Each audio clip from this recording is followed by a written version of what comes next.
Hello! Today we're here to discuss Castle Combo. This was one of our Christmas receipts from my wife. Before we get into it though, we'll make sure you hit the subscribe button and the notification bell because you don't want to miss any of these upcoming games or any of the games that we've got from our vault that we need. Zero. We've had zero of them up for a long time. We need to get a vintage vault game out. We do. So this one is just kind of a quick drafting filler game.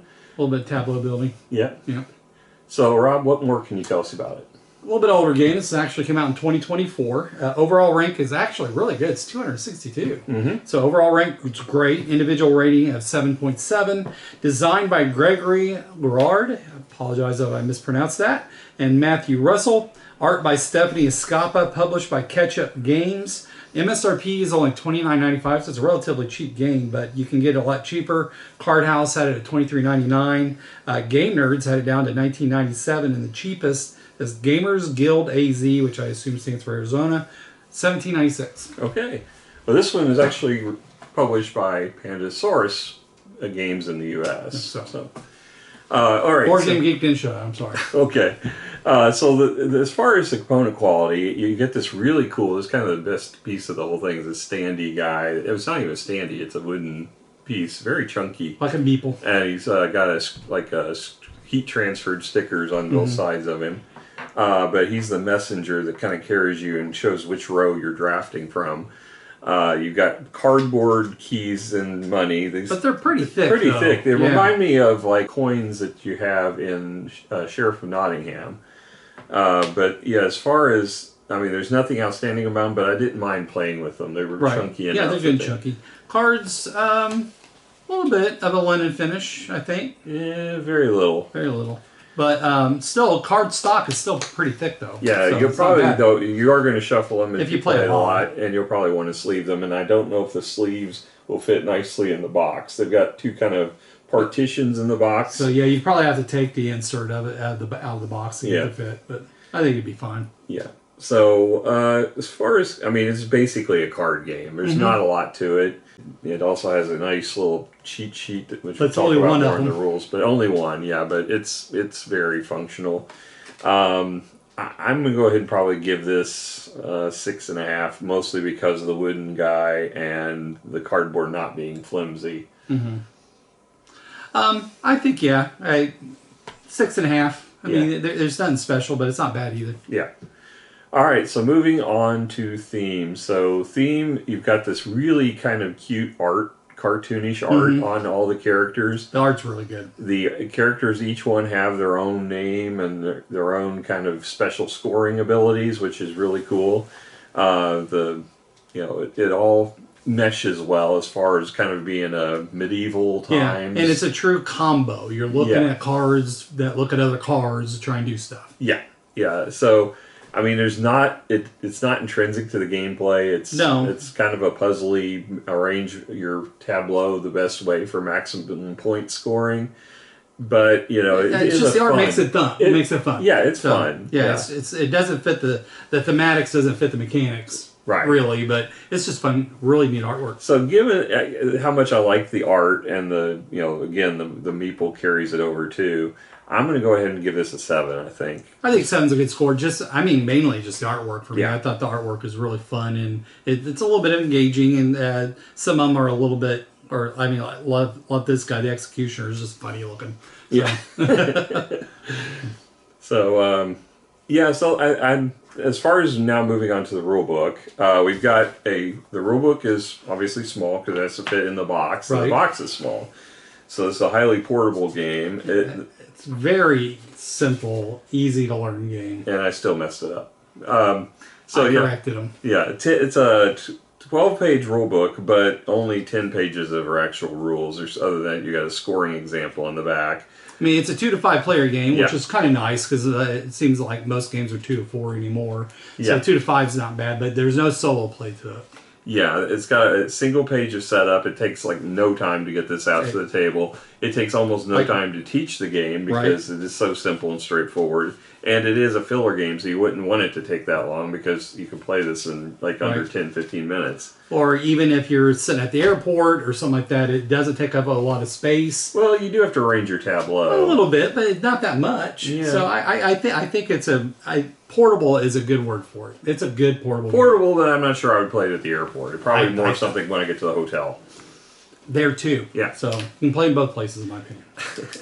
So as far as the rulebook, it's very clear, and the cheat sheet is really helpful for the iconography and kind of the turn order. The thing that causes confusion is on the game turn, it says move the messenger pawn and fill the display for both locations, and it's mandatory. And I think we kind of glossed over when we saw mandatory, thinking we had to swap basically the rows, because each round we were thinking you moved him to the other row. But there are little symbols on some of the cards that we would kind of counter that, where it says you move up and then you would move at the end of your turn, move back is what we were thinking, but it's not. The way it works is you stay on that row, even though it says mandatory, you're just checking to see if you move the guy. You may have to move the guy. Right. And the only times you move them is if the arrow is on the different banner, and then you move to the other it even shows you by color and by symbol what row it should be going to. Yeah, which there's only right now 2 rows. Right. You know, if they add an expansion, then I don't know how they would do that because the symbols wouldn't be quite the same, unless it's saying you're moving toward the one, or we kind of fit in the middle between the two. I could see like a merchants or type thing, because you basically have the peasantry and you have the nobility. Nobles, yeah. Maybe something that would look on, maybe you'd put on the outside that would, just like tokens or something like that, would then look at what's the inside. But you're all building a 3x3 grid with these cards that you're building. So to be able to change that, I don't know if you really can. Yeah, I don't know if they'll ever release an expansion for it, because it is such a filler game. Yeah, it's not something. It plays fine the way it is. Exactly. I don't think it would need one. Yeah. So as far as the rulebook goes, I think it does a fine job. We just kind of glossed over it a little too fast the first time we played it, and then we kind of just stuck with it because you don't really ever need to go back to the rulebook and for anything. But thankfully, Rob had already played this before, which coincidentally, and he was questioning that, and we went and checked, and I'm like, oh, sure enough, we were wrong. So there's one. That happens very often. There's one of those cases. We're recording this, so it's permanent. I was right, Randy was wrong. Well, it goes with my new shirt I got myself for Christmas. So that was one of my own Christmas gifts to myself, because I couldn't pass it up when I saw it. All right, so given that, I think the rulebook does a great job and is a great, perfect length for trying to get into this game quickly. So I'm going to go ahead and give it a 9. I can agree with that. All right. Moving on to gameplay. So at the beginning of the game, the messenger is always going to start on the peasantry roll. You get 15 coin and 3 keys to start the game. So the keys are used for 2 different purposes in the game. Well, 3 if you count the fact that at the end, if you don't use them, they're worth a victory point each. But you can use them, I can pay a key to wipe all the cards in a row. Where the merchant's at. Yeah. Or I can pay 1 key to swap the merchant to the other, or messenger to the other row. So you got those 2 choices. And once you spend a key, that's it. You can't wipe the row, then move it. Or move it, then wipe the row. Exactly. You only get to do 1 key per turn. So then all you have to do is choose a card. You have 3 to choose from, and you pay the coin cost that's in the upper corner. There's generally 2 perks on the card. There's one that's above the banner, which happens right now. Yeah, that's an immediate effect that is going to affect maybe how many coins you get back, or it might give you a permanent discount, or give you keys, or it might give your opponents things. Even. And then you've got a banner at the top, or a flag, I should say, or I don't know, it's a crest probably. Yeah, I think they're more like crests. Yeah, you have I think 6 different suits of crests. I think we have most of them demonstrated. I think we're missing one. I think we're missing purple. We're missing purple. Yeah, because we got 2 blues. We have red, yellow, and orange down in the peasantry row. We got green and blue. Green and blue at the top, and that's typically where you find them. Green, blue, and purple are typically in the nobility row. Yellow, green, and orange are or yellow, red, and orange, I should say, are usually in the peasantry row. But it's not always that way. Sometimes you'll find some of the other. And some of the cards will have multiple of the same crests. Yeah, or 2 different ones in some cases even. So you're going to choose whenever if you pay. Well, in this case, I didn't pay the key. I could take this card. It's got 0 cost, so I wouldn't even have to pay a coin for it. I get a key per missing crest type. So in this case, I would get, since it's my first card, I would get 5 keys. Right. Because I'm missing that. And then at the end of the game, if I have at least one card where I had to flip it over, which we'll get to in a minute, I get 8 points for this card. Right. So if you get that early in the game, it's great. Yeah. The middle one here, I pay 2 coin. It gives me a yellow crest. I can get 2 coins to put on any purses that I have. And this one has a purse that's worth 9, or can hold up to 9 coin. And you get 2 points for each coin that's in that purse at the end of the game. So generally speaking, unless the card says you can add coin to a purse, you have to add coin at the end of the game. Well, you but there's quite a few coins. There's quite a few cards that say add coins to all the purse cards that you have. So which are really neat. So let's say I took that one because I do like the purses in this game. So I will take the 2 coin, pay it. I will take this. Now I'm going to put it into my tableau. But at this point, my tableau is not locked because I have to always play a card adjacent to one that's already in my tableau. But I could have this in my bottom left corner. It could be my upper right corner. It could be any place on my tableau. Right. So it's not going to take shape until I start playing additional cards into the tableau. Once I have 3 in the same column or same row, that column becomes locked. It still could go shifting positions in the row, but that column you couldn't go to put a 4th one in it or something and move it. So everything has to stay related to one another when you've played the cards. So I can then get to do the 2 coins per each of my purses. So I can take this and put 2 coins on it right away from the bank, not from my supply. So you had to pay 2 coins to buy the card. Right. So, but in essence, you're always going to be paying something most of the cases, or you're getting. There are some zeros. Now this one did not have one of those arrows. So right. So it stays where it's at. Yeah. So the messenger stays where he is. And now it's Rob's turn to pick. And so one of the cool cards that I always like trying to get are discount cards. So it'll show you in the bottom that by the color of the banner if there's a discount. So if I spent 3 on this one. Oh, that one gives you a coin off of both rows. So I buy this one, and again, kind of put it wherever I want because it's not locked in place yet. But now all my cards I buy in the future is discounted by 1 because it looks at both color banners. In that case, most cases it only have one, but that's a really special one that gives you both. That's really nice. And not only that, then it gives me 3 victory points for one of the specific crests, which this one is like cross swords. If I can go in any one of the directions it looks at for 3 points. Yeah. So I could potentially get 12 points if I can find the right cards. So it's one of the nice things. It has a color, which is red, but it also has an image that's different for each crest, so color blindness is not an issue. Yeah. I like when they think to do that kind of thing. And so again, there's no color arrow saying it'll move, so we just replace it. And then we just keep doing that until we build a 9x9 grid. But what happens if you don't have the money to buy a card? So, let's say I didn't have this money. Man, somebody stole all the money. So first of all, this is a bad example because there's zeros out there. Right. But let's say you couldn't find them. I couldn't find them. This is the only card I could find for some reason, even though it's surrounded by zeros. Okay, I'm going to take this card, and I don't have the money to buy it. So I have to flip it over and put it into my tableau so that at the end of the game, it will score no points. Right. It will not contribute to points. It will not score points. But it does give me immediately 6 coin and 2 keys. So if I needed keys badly, it does give me, in essence, a net of 2 victory points. Or more likely money. Yeah, money is where we run into it most commonly. So in this case, I would take 6 coins from the bank and add them to this magically reappearing money. But if this card was still out the next time it goes around, he might think about buying this because this card would give him 8 points because he has that flipped card down. Right. So you just keep playing until you get a 3x3 grid filled up, and it has to be exactly a rectangular square 3x3 grid.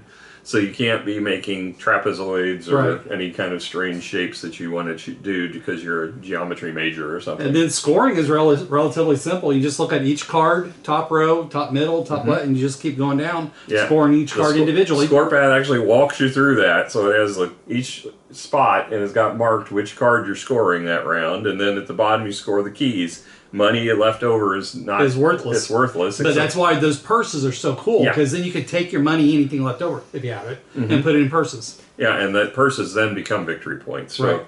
So, yeah, I mean, it's a quick little game, but I think it's meatier than I expected it to be for as much, as little gameplay as it is. It's a puzzler. Yeah. So it's definitely a puzzle game, and I like that a lot. Yeah. Now, we played the Shallow Sea recently.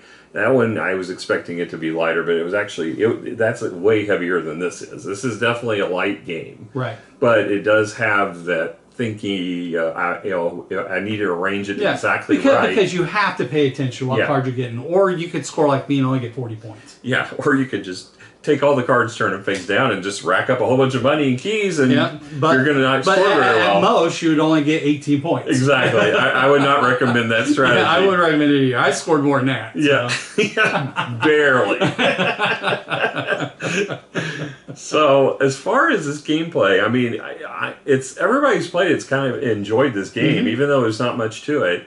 And, we played a very similar game, which we'll be getting the review for up soon, Far Away. That was another Christmas purchase. And I think these two are basically comparable as far as the style. But everybody, for some reason, seemed to like this one better. And I do. I did like this one better. I mean, not to say that Far Away wasn't a bad game, because it's not.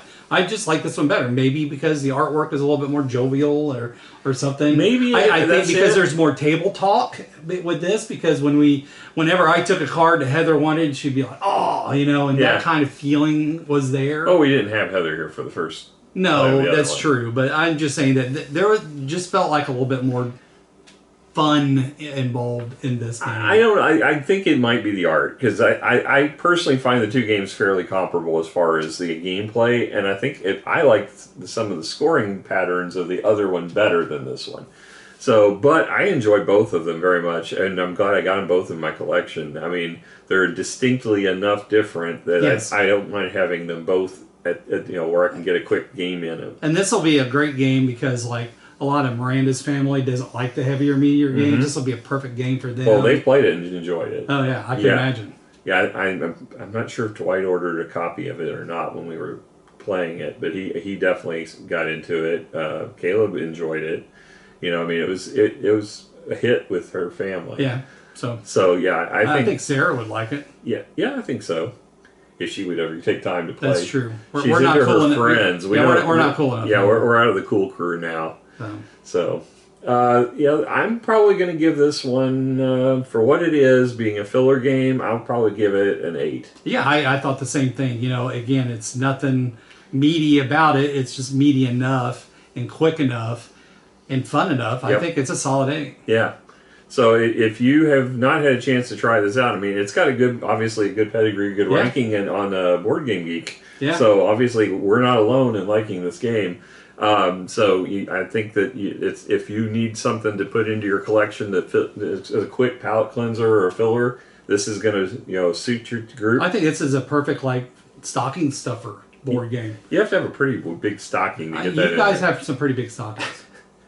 Well, we got big feet. That's true. That's what they say. Big feet beat stockings. That's right. So I think this is one that if you haven't gotten a chance to try it out, it's not. I would look into it. I would definitely look into it, and it's not that expensive. You could pick it up a copy. You're not going to feel like you got ripped off.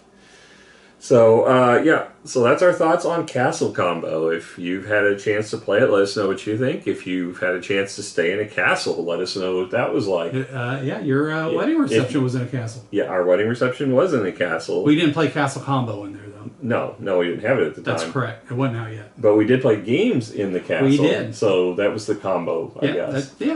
We could look at it that way. Yeah, it was very heavy rain that day, so we didn't get to go out in the labyrinth, which made me very sad. But it was still cool. Yeah, it was cool. It was cool. Yeah. We got to dress up as king and queen, and Alex was our white knight protecting us. We had your orange dreamsicle cake there. Yep, can't go wrong with that. So, if you have, like I said, any stories about castles even, or if you've castled in chess, let us know. Yeah, there you go. It might not, maybe you don't know how to castle in chess. We can instruct you. What are you talking about? Yeah. All right, so until next time, you guys keep on jousting and we'll keep on playing. Bye.